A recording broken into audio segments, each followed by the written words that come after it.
Acabamos de escuchar una maravillosa lectura del Evangelio de Juan en esta mañana. El Evangelio de Juan es un evangelio tremendamente hermoso, profundo, espiritual, que nos conmueve en muchos sentidos. En este domingo donde recordamos, pensamos y reflexionamos acerca de la Santísima Trinidad, es el Evangelio de Juan, uno de los libros de donde se toman más textos, más pensamientos y más diálogos para concluir que la divinidad no está sola. Quizás eso es lo más allá que podemos llegar. Recordemos que entrar en el mundo donde es Dios hay que hacerlo con muchísimo cuidado. No podemos conceptualizar nada. Porque hablar de Dios significa hablar de el que no es conceptualizable. Entonces, entrar al mundo de la Trinidad es entrar al mundo de la contemplación.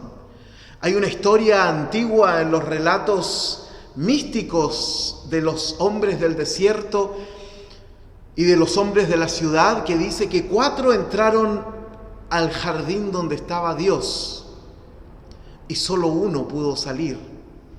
Y los demás o se volvieron locos o murieron.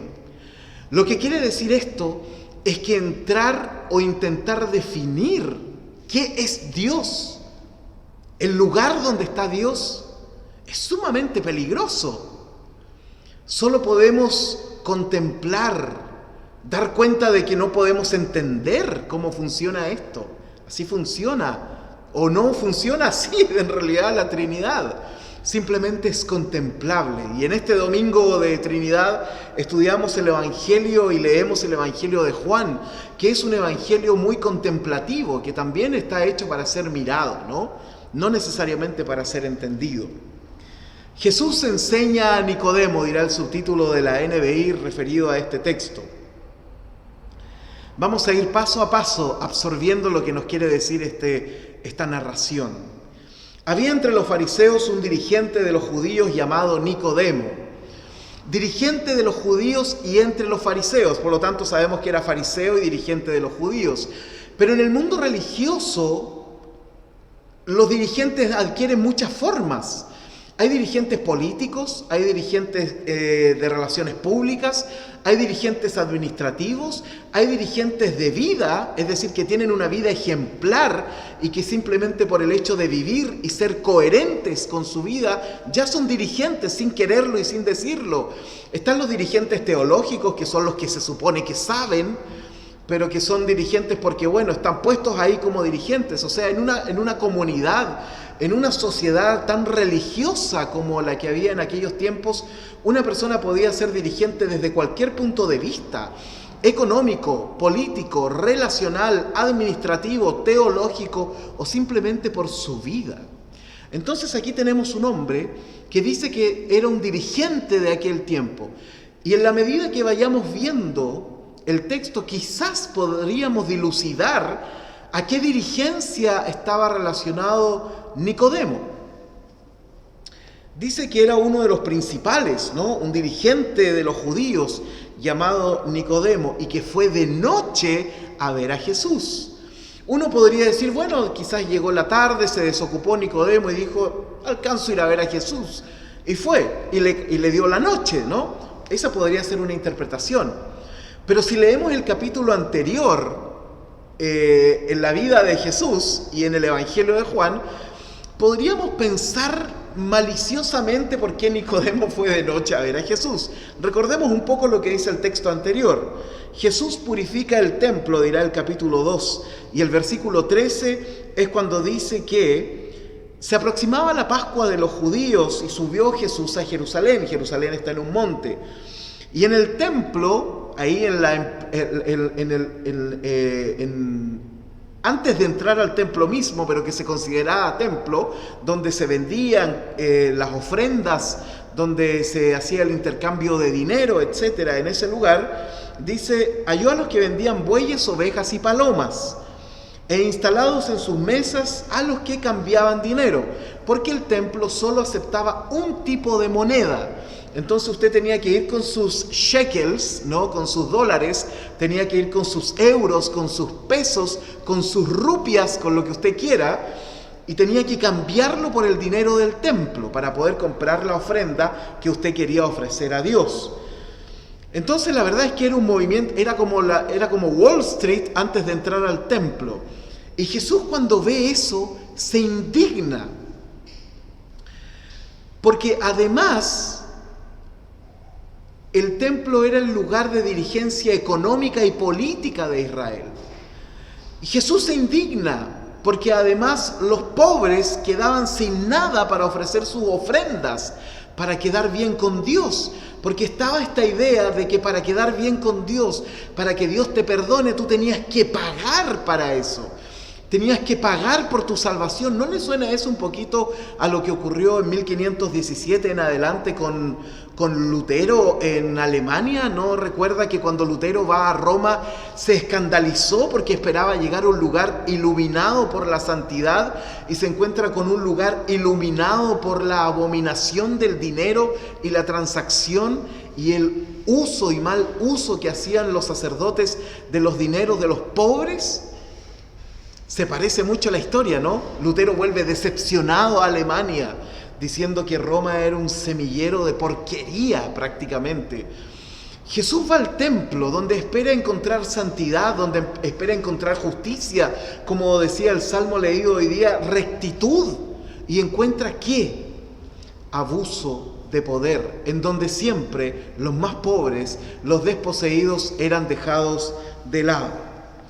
Y Jesús dice, mire lo que dice la Biblia, no lo digo yo, ¿ah? Entonces, haciendo un látigo de cuerdas,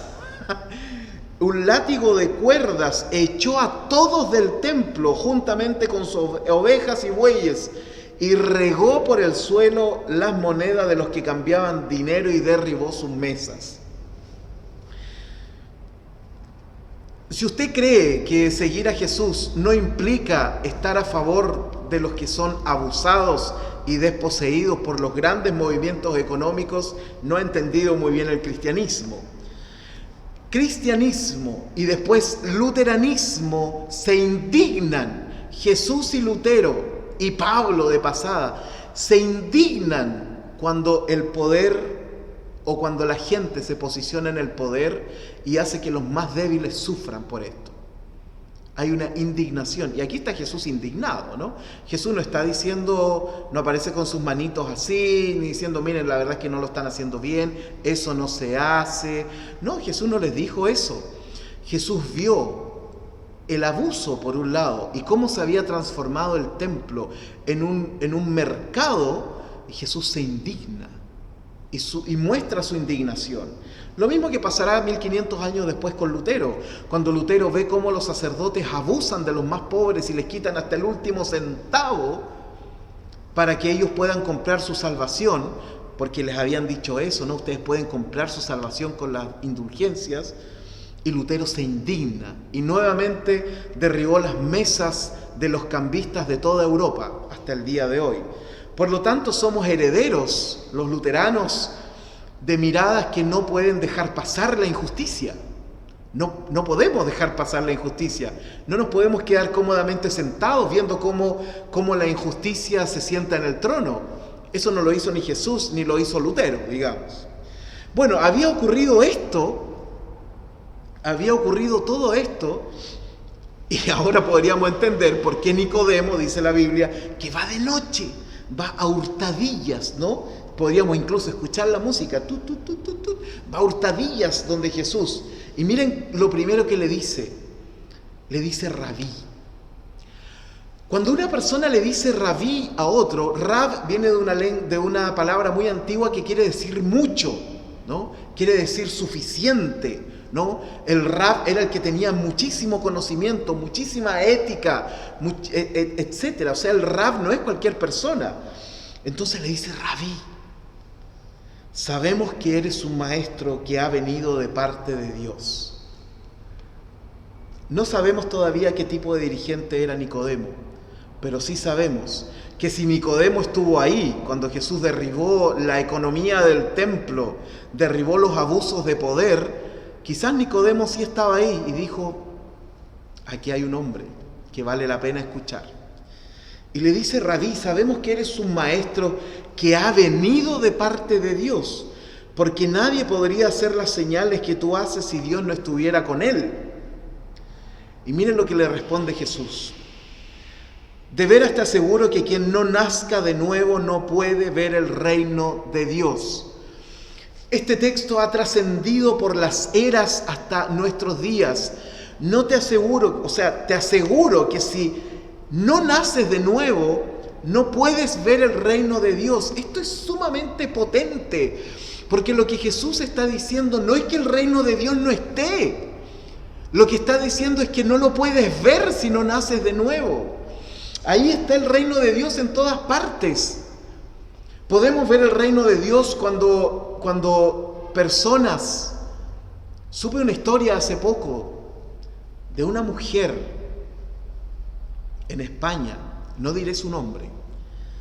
Supe la historia de una mujer que vivía al frente o vive al frente de un hospital. Y esta mujer, llena del Espíritu de Dios, va al hospital y dice, ¿qué puedo hacer? Le hacen unas capacitaciones y le envían a acompañar a los que están muriendo. Si uno no puede ver que ahí está el reino de Dios, entonces no puede ver nada. Esto no tiene que ver con creencias, no tiene que ver con religiones, tiene que ver con que el reino de Dios está en todas partes, pero si no lo vemos, o si creemos que el reino de Dios tiene que ver, como dirá Pablo en Romanos, con comida o bebida, es decir, tiene que ver con elementos litúrgicos externos a nosotros, entonces no estamos viendo el reino de Dios. Por supuesto que el reino de Dios está ahí, en todo lugar. Cuando yo veo personas de distintas creencias que se unen para juntar canastas de alimento y llevárselas a los que no pueden comer, como yo les envié un audio el otro día, ¿se acuerdan?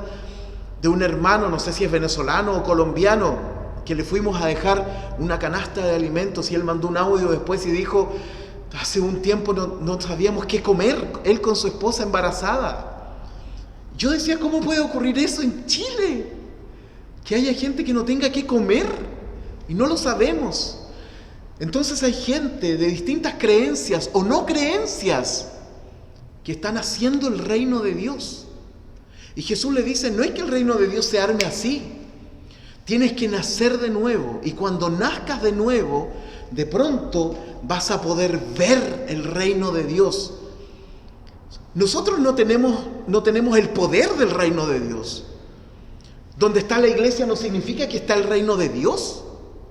El reino de Dios está en todo lugar. Celebramos la semana pasada Pentecostés. El Espíritu de Dios está en todos lados. Donde haya justicia, donde haya amor por los débiles, donde haya amor por los que están solos, donde haya misericordia. En todos esos lugares, independiente de sus creencias, está el reino de Dios, pero muchos no lo pueden ver, porque necesitan la creencia, necesitan el pase de la teología. ¿No es así? El Espíritu de Dios se mueve por donde quiere, es inatrapable. Por más que quieran atraparlo, se les escapa entre las manos. Por eso el símbolo más hermoso del Espíritu Santo es el viento, el aire, la brisa. Y Jesús le dice a Nicodemo, Nicodemo le dice, mira, eres un hombre de Dios, porque las cosas que haces solo las puede hacer alguien de Dios. Y Jesús le dice, no. Si te conviertes, si te vuelcas a Dios, vas a ver que el reino de Dios está en todos lados. Dice, porque si no naces de nuevo, no puedes ver el reino de Dios. Es sumamente interesante. No le dice tienes que nacer de nuevo para ser parte del reino de Dios. No le dice tienes que creer para que ahora veas qué religión es el reino de Dios. No, tampoco le dice eso. Le dice que tienes que nacer de nuevo para poder ver este reino de Dios que ya está. Y Nicodemo, aquí nos damos cuenta que al parecer no era un hombre tan sabio, sino que posiblemente era un dirigente político del mundo judío le dice, pero ¿cómo puede uno nacer de nuevo estando ya viejo? Es obvio, ¿no?, que Jesús le está hablando en una metáfora hermosa. ¿Acaso puede entrar por segunda vez en el vientre de su madre y volver a nacer? Y Jesús insiste, yo te aseguro que quien no nazca del agua y del Espíritu no puede entrar en este reino. Primero, no solo lo puede ver, o sea, el reino de Dios está ahí, pero primero tienes que nacer de nuevo del agua y del Espíritu. Nosotros podemos nacer del agua, pero nacer del Espíritu significa detenerte y sentir la brisa de Dios y saber que esa brisa va y viene y que este Espíritu está en todo lugar, y de pronto te vas a dar cuenta de que está el reino de Dios en todo lugar. En toda persona puede estar el reino de Dios. Lo que nace del cuerpo es cuerpo, lo que nace del espíritu es espíritu. No te sorprendas de que te haya dicho tienen que nacer de nuevo. El viento sopla por donde quiere y lo oyes silbar, aunque ignoras de dónde viene y a dónde va. Lo mismo pasa con todo el que nace del espíritu. Qué tremenda clase le está dando Jesús en 2 párrafos. Nosotros los predicadores ocupamos 20 minutos, otros predicadores ocupan 1 hora, y Jesús ocupa 2 minutos en transformar la vida de este hombre. ¿Cómo es posible que esto suceda?, pregunta Nicodemo, y Jesús le dice, bueno, ¿tú no eres un maestro de Israel y no entiendes esto? Te digo con seguridad y verdad que hablamos de lo que sabemos y damos testimonio de lo que hemos visto personalmente. Pero ustedes no aceptan nuestro testimonio, dice Jesús. Si les he hablado de las cosas terrenales y no creen, entonces ¿cómo van a creer si les hablo de las cosas celestiales? Nadie ha subido jamás al cielo, sino el que descendió del cielo, el Hijo del Hombre. Amén. Esto es un hermoso desafío para nosotros, que a pesar de que hemos estado encerrados como iglesia, hemos seguido siendo reino, de manera sumamente humilde, con los recursos que apenas tenemos. Y sin embargo, hemos optado por ser reino, acompañar al que no puede por sí mismo autovalerse, acompañar a aquel que necesita alimento, aquel que necesita esperanza, porque cuando le llevas alimento a alguien, le estás diciendo, mira, no estás solo. Nos hubiera encantado ayudar a 100 familias, 200 familias, no podemos, pero con lo que tenemos, con la voluntad, con el esfuerzo, con el amor, lo estamos haciendo. Eso es el reino. Ni siquiera tiene que ver con lo que decimos, tiene que ver con lo que creemos. Y creemos que si Dios nos ha dado tanto, nosotros podemos también dar de eso mismo a otros. Esta es la lección de Nicodemo. No podemos preguntarnos cómo puede ocurrir esto. Lo estamos viendo, el reino de Dios, aquí junto a nosotros. Embajadores del reino de Dios, saliendo de sus zonas de confort. Embajadores y embajadoras del reino de Dios. Ese es el mensaje. El Espíritu, el viento sopla de donde quiere y nadie sabe a dónde va. Así es el Espíritu. Por eso necesitamos convertirnos una y otra vez para poder ver con los ojos del alma dónde está el reino de Dios. Y cuando logremos verlo, nos daremos cuenta que no hay divisiones entre nosotros, que no hay separaciones, que no hay conceptos que nos puedan dividir. Porque Pablo lo dice, el que ama ha cumplido la ley. Amén.